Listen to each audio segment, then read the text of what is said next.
Hello दोस्तों, देसी मैथुलन में आप सभी का स्वागत है। दोस्तों, आप सब थंबनेल पे देख ही गए होंगे कि आज का मेरा टॉपिक क्या होगा। तो जान लीजिए आज का जो मेरा टॉपिक होगा मेरे दोस्त, वो इम्पोर्टेंट टॉपिक होगा। और टॉपिक क्या होगा कि नॉर्मलाइजेशन में अधिकतम कितने नंबर बढ़ सकते हैं, इस पर बात करेंगे। और एकदम तर्क के अनुसार बात करेंगे दोस्तों कि हाँ इतना बढ़ सकता है। और माने या ना माने 5-6 नंबर तो ऑलरेडी हर एक लोगों को मिलेगा। कैसे मिलेगा आपको हकीकत बता दे रहे हैं, वो चीज़ मिलेगा ये जान लीजिएगा। हर एक विद्यार्थी का बात कर रहे हैं। मान लीजिए हर एक विद्यार्थी का कम से कम न्यूनतम तो 3 से 4 नंबर बढ़ेगा ही, ये देख लेना। ये प्रूफ के साथ हम बता रहे हैं कैसे बढ़ेगा दोस्तों। आज उसी पे बात करेंगे कि नॉर्मलाइजेशन में कितना नंबर अधिकतम बढ़ सकता है। फिर इस पे भी बात करेंगे दोस्तों। जब भी फाइनल आंसर की आती है ना तो नंबर में बदलाव होते हैं, जान लीजिएगा। जब भी फाइनल आंसर की आती है तो नंबर में बदलाव होते हैं। अब तो ये सिचुएशन बन गया दोस्तों ना कि अब आपको 3 बार, तीसरी बार जब आंसर की आएगी ना, तीसरी बार आप कहेंगे तीसरी बार आंसर की। दोस्तों तीसरी बार नहीं आती है, ऑफिशियल तरफ से तो 2 ही आंसर की आती है। एक तो आंसर की जारी कर दी गई है, एक फाइनल आंसर की आना बाकी है। आप कहेंगे तीसरी आंसर की कौन सी है? जो पहले छात्र अपना काउंट कर लेता है वो तीसरी आंसर की होती है। जैसे यूट्यूब के माध्यम से, सोशल मीडिया के माध्यम से तमाम टीचर जो है एनालिसिस कराते हैं, उसके माध्यम से आप लोग गिन लेते हैं, वो तीसरी आंसर की हम मानते हैं। यानी तीसरी आंसर की में अगर कोई छात्र गिनता है 140, जब ऑफिशियल आंसर की आती है तो हो जाता है 130। बात समझ रहे हैं ना। उसके बाद जब एक फाइनल आंसर की आती है फिर वहां से भी उतार चढ़ाव होता है। तो ये जान लीजिएगा 100% कह रहे हैं दोस्तों, जब भी आंसर की आएगी फाइनल तो मान लीजिएगा 3-4 नंबर का उतार चढ़ाव होता ही रहेगा, ये देख लीजिएगा। अब सबसे मेरा पहला पॉइंट होगा ना दोस्तों कि नॉर्मलाइजेशन कितना अधिकतम मिल सकता है। इस नॉर्मलाइजेशन पे बात करेंगे। आप लोग को भली बात पता है कि पेपर ज़्यादा शिफ्टों में नहीं हुआ है 2021 के तुलना में। केवल 4 शिफ्ट में एग्जाम हुआ है, 14 और 15 को हुआ था। अब 4 शिफ्ट में दोस्तों नॉर्मलाइजेशन की आप कल्पना करेंगे तो ये मान के चलिएगा कि कम से कम अगर नॉर्मलाइजेशन आपको मिलेगा। अभी एक मिनट, फाइनल आंसर की पे बात कर ले रहे हैं दोस्तों। अगर फाइनल आंसर की आएगी ना तो 3 से 4 नंबर सभी लोगों का बढ़ेगा। 4 से 5 नंबर नहीं, 3 से 4 नंबर नहीं, या तो 5 बढ़ेगा, तो 2.5 बढ़ेगा, या तो 7.5 बढ़ेगा, यही बढ़ेगा। अब कैसे बढ़ेगा देख लीजिएगा। अब फाइनल जब आंसर की आती है ना तो इस सारा चीज हम बता दे रहे हैं कि नंबर कब घटता है, कब बढ़ता है, कब आपके नंबर में बदलाव हो जाएगा और होगा, देख लीजिएगा। मान लीजिए दोस्तों कोई प्रश्न दिया है, बात समझ रहे ना, कोई प्रश्न दिया है और ऑप्शन 4 गो है, option a, option b, c, d है, बात समझिएगा।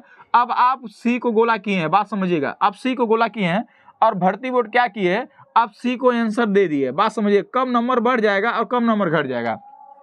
भर्ती बोर्ड क्या दे दिए, सी आंसर दे दिए, तो आप इसको काउंट कर लिए हैं कि हमारा सही है, 1 नंबर जोड़ लिए हैं।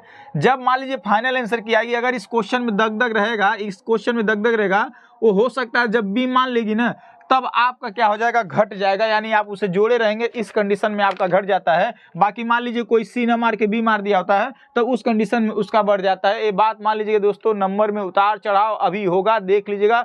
100% कह रहे हैं जब फाइनल आंसर की आएगी न आपके नंबर में उतार चढ़ाव हुए तो फिर कहिएगा उतार कम चढ़ाव ज्यादा होंगे फाइनल आंसर की। बाकी नॉर्मलाइजेशन में उतार चढ़ाव दोनों बराबर होते हैं, ये जान लीजिएगा। इस बार फाइनल जब आंसर की आएगी इसके अकॉर्डिंग, जब क्वेश्चन के अकॉर्डिंग देखेंगे, जैसे क्वेश्चन कई थे गलत होंगे, कई क्वेश्चन आपको पता नहीं रहता है ना। देखिए यूपी पुलिस कांस्टेबल में 55-60 क्वेश्चन को वो दिया था, इसलिए ना अभी आपको भले से नहीं पता है ना, पर भर्ती बोर्ड छानबीन कर लेती है कौन सा क्वेश्चन क्या है, कौन सा ऑब्जेक्शन तो खाली नाम की भर्ती बोर्ड करवाती है, बाकी उसको सब पता हो जाता है बाद में कि कौन सा क्वेश्चन को उसे कब ऑप्शन बदलना है, कब कौन से क्वेश्चन को खारिज करना है, कौन से क्वेश्चन को सारे लोगों में वितरित करना है यानी बांटना है, वो सारा भर्ती बोर्ड को पता रहता है। जब आंसर की आएगी फाइनल तब देख लीजिएगा। तो इस कंडीशन में मान लीजिए सी वाला तो बंदा क्या हो जाएगा, एकदम वो उसका नंबर कम हो जाएगा क्योंकि सी जोड़ा रहेगा। एक क्वेश्चन, अगर ऐसे 2 प्रश्न मिल गए तो 2 क्वेश्चन आपका कम हो जाएगा। ऐसे 2 क्वेश्चन मिल जाएंगे जिसमें आप बी गोला किए रहेंगे तो नंबर बढ़ जाता है। एक कंडीशन होता है। अब एक और कंडीशन भर्ती बोर्ड क्या करती है, मान लीजिए ए बी सी 3-4 ऑप्शन नहीं है, ठीक। अब मान लीजिए क्या है, अब आपने सी गोला किया है, बात समझिएगा, सी गोला किया है आपने और हमने बी गोला किया है, बात समझिएगा। और भर्ती बोर्ड अभी आंसर की सी दे दी है तो सी मान लिए सही हो गया। अब एक कंडीशन होगा ना, भर्ती बोर्ड क्या करेगी ना, अगर कोई ऐसा क्वेश्चन जरूर मिलेगा आपके इतने शिफ्टों में, 4 शिफ्ट का एग्जाम हुआ है, इतने प्रश्नों में कोई ऐसा जरूर प्रश्न मिलेगा जिनका बी और सी दोनों सही होगा। ये देख लीजिएगा, जब फाइनल आंसर की आएगी तो भर्ती बोर्ड बी और सी को दोनों मान लेगी आंसर। जब दोनों मान लेंगी तो सी वाला तो सही रहेगा और साथ में बी वाला भी सही हो जाएगा, इसलिए नंबर और बढ़ जाएगा। दोस्तों ये हकीकत बात है, बात मान लीजिएगा। अभी आप एक सबसे बड़ी राहत वाली बात है कि नंबर इसके अकॉर्डिंग बढ़ते हैं और इसके अकॉर्डिंग घटते हैं, घटते कम हैं, बढ़ते ज्यादा हैं। इसके ऑप्शन के अकॉर्डिंग जब आप ऑब्जेक्शन किए रहते हैं उस प्रश्नों की बात करते हैं, यानी ज्यादा से ज्यादा बढ़ने का चांस होता है अगर ऑप्शन में बदलाव किए जाते हैं या क्वेश्चन को खारिज किए जाते हैं। समझ रहे हैं ना।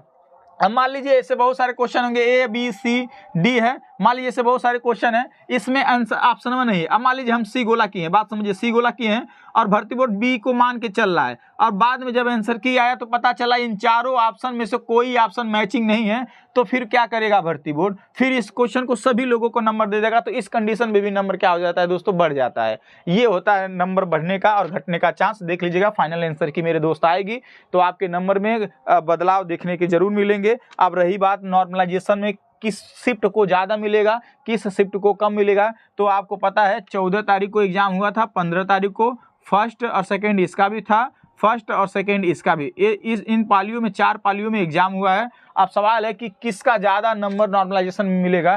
तो एक चीज़ बात समझ लीजिएगा ना, नॉर्मलाइजेशन का खेल ना मेरे दोस्त मेरे भाई कोई आज तक न समझ पाया है, न समझ पाया है। हमारे हिसाब से एक बात बताएंगे, नॉर्मलाइजेशन वही है, हो सकता है मानेंगे कि नहीं मानेंगे, ठीक है। नॉर्मलाइजेशन तो नहीं भी होना चाहिए हमारे हिसाब से, क्योंकि नॉर्मलाइजेशन प्रक्रिया बहुत बेकार प्रक्रिया है, कब बच्चों को बेकार कर देती है, कई सारे बच्चों को अच्छे में ला देती है, इसका कोई गारंटी नहीं है। फिर भी अगर मान लीजिए अगर कही बात कि नॉर्मलाइजेशन किसका होगा, तो एक चीज दिमाग नोट कर लीजिएगा, अगर नॉर्मल बहुत लोग बता रहे हैं कि 14 तारीख का नहीं मिलेगा नॉर्मलाइजेशन, तो हम आपको बता दें ना कि अगर इन तीनों पालियों में से अगर सबसे ज़्यादा नॉर्मलाइजेशन का फायदा अगर किसी को मिलेगा तो देख लीजिएगा मेरे भाई 14 तारीख वालों को मिलेगा, ये हम बता दे रहे हैं, और 14 के सेकेंड शिफ्ट वालों को मिलेगा। 14 के पहले शिफ्ट वालों को के नॉर्मलाइजेशन मिलना है ना मिलना, हम पहले नंबर न मिलना है ना मिलना कोई डिसाइड नहीं कर सकता है मिलेगा नहीं, पर मेरे हिसाब से देख लीजिएगा अगर मिलेगा तो मेरे हिसाब से 14 का सेकेंड शिफ्ट को मिलेगा। और देख लीजिएगा 14 के सेकेंड शिफ्ट में स्कोर छात्रों को कम हुए हैं, ये देख लीजिएगा। रही बात अभी जान लीजिए अब नॉर्मलाइजेशन अधिकतम कितना नंबर बढ़ सकता है, तो जान लीजिए अधिकतम नॉर्मलाइजेशन जो बढ़ेगा ना, कम से कम 8 से 9 नंबर का नॉर्मलाइजेशन देखने के लिए मिलेगा। 8 से 9 नंबर, ये क्वेश्चन मत समझिएगा, 8 से 9 नंबर ये नॉर्मलाइजेशन में बढ़ने का देखने का मिलेगा। और इसके साथ ही साथ जो है ये ऑप्शन वाला मेरे दोस्त आपको बताएं, ये ऑप्शन वाला, तो ऑप्शन के हिसाब से देख लीजिएगा, इसमें अगर 3 क्वेश्चन आपका बढ़ गया ना, 3 क्वेश्चन बढ़ गया या 2 क्वेश्चन बढ़ गया ना, तो 5 नंबर यहीं से बढ़ जाएगा। और आप सोच लीजिए 8 5 13 नंबर, यानी 13 नंबर, यानी अगर एक नॉर्मलाइजेशन का ही बात देखिए, नॉर्मलाइजेशन में हम 2 चीज जोड़ के साथ ले रहे हैं, एक फाइनल आंसर की आने के बाद और एक नॉर्मलाइजेशन, ये दोनों का योगदान रहेगा कम से कम देख लीजिएगा 14 से 15 नंबर का, 14 से 15 नंबर का इन दोनों का योगदान रहेगा। और खाली नॉर्मलाइजेशन का जो फार्मूला लगता है उसके अकॉर्डिंग केवल 8 से 9 नंबर का बढ़ने का देखेगा। और बाकी अगर आंसर की वाला जो फाइनल आंसर की जो क्वेश्चन में बदलाव किए जाते हैं, ऑप्शन में बदलाव किए जाते हैं, आंसर में बदलाव किए जाते हैं, उसके अकॉर्डिंग दोस्तों देख लीजिएगा जब मिला दिया जाए दोनों को तो कम से कम 14 से 15 नंबर नॉर्मलाइजेशन मिलने का काम होगा। और देख लीजिएगा बाकी ये भी आपको बता देते हैं किस कंडीशन में आपका नंबर घट जाता है। ये जो ऑप्शन वाला हम बात बताएं ये हकीकत है। हाँ, जब आपका ऑप्शन जब बदला जाएगा तो आप जो क्लिक किएंगे वो अगर हो जाएगा तो और बड़ी बात है, बात समझ रहे ना। आप देख लीजिएगा हमें लगता है 15 के सेकंड में जो 2 गद्यांश का जो है ना उसका ऑप्शन देख लीजिएगा जरूर भर्ती बोर्ड दोनों मानेगी, एक महामारी मानेगी और एक महामारी मानेगी और एक पाप पुण्य मानेगी, ये भी देख लीजिएगा आप।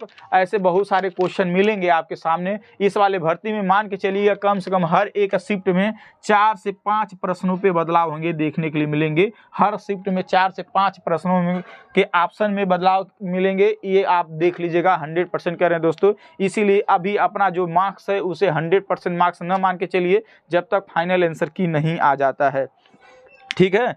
बाकी फाइनल आंसर की अब देखिए दोस्तों, अब रिजल्ट कब आता है आप लोग के सामने। भर्ती बोर्ड बहुत तेज़ी से है, हो सकता है रनिंग वगैरह बरसात में न कराकर अप्रैल मई में ख़त्म करा दें, तो रिजल्ट भी आपको जल्द से जल्द देखने के लिए मिल जाएगा। अप्रैल के पहले सप्ताह में लगभग रिजल्ट आप लोगों को देखने के लिए मिल जाएगा, ये देख लीजिएगा, कहीं जल्दी ना करा दे, ठीक है। क्योंकि उधर अगर मान लीजिए अगर कराएगी तो फिर रनिंग कराने में समस्या आ जाएगी। पिछली बार क्या है, रनिंग कराने में समस्या आ गई थी, बरसात कहीं कहीं ग्राउंड पे बरसात हो गया था, इसलिए भर्ती बोर्ड रनिंग नहीं करा पाई थी। इसलिए भर्ती बोर्ड सोचेगी कि अप्रैल के ही महीने में सब कुछ कराने की कोशिश करेगी, दौड़ वगैरह सब कुछ। बाकी कोई भी अपडेट होगा दोस्तों हम जरूर आपको देंगे। मिलते हैं नेक्स्ट वीडियो में, तब तक के लिए जय हिंद जय भारत।